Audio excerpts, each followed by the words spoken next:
Bonjour à tous. C'est le grand jour pour les élèves de 3e. La première épreuve du brevet des collèges s'ouvre aujourd'hui avec le français. Les candidats qui vont évidemment devoir faire face à cette canicule extrême qui touche la France depuis une semaine, notamment chez nous puisque la Bourgogne-Franche-Comté est passée en vigilance rouge canicule hier midi. Alors pour faire face aux températures extrêmes, on s'adapte. Le protocole prévoit un maximum de 15 élèves par classe et 2 pauses fraîcheur de 15 minutes entre la dictée, la grammaire et la rédaction. L'épreuve commence à 9h, elle devrait se terminer à 12h15 et à 13h15 pour les élèves qui bénéficient d'un tiers-temps. Une canicule donc historique pour notre région. C'est la première fois que l'alerte rouge est déclenchée dans toute la Bourgogne-Franche-Comté. Aujourd'hui, il va faire encore très chaud, 38 degrés à Dijon, 37 à Lons-le-Saunier et à Besançon. Dans les hôpitaux, il est difficile de tenir le rythme. Le CHU de Besançon et de Dijon ont enregistré une hausse des appels de 30%.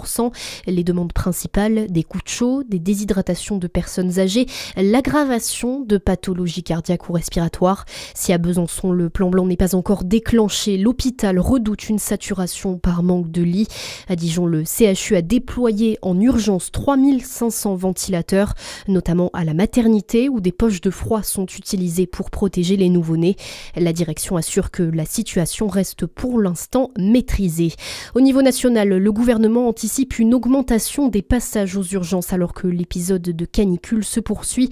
Le syndicat de médecins UFML propose aux praticiens de décaler leurs horaires de consultation entre 7h et 13h ou entre 19h et 23h pour éviter les heures les plus chaudes aux patients.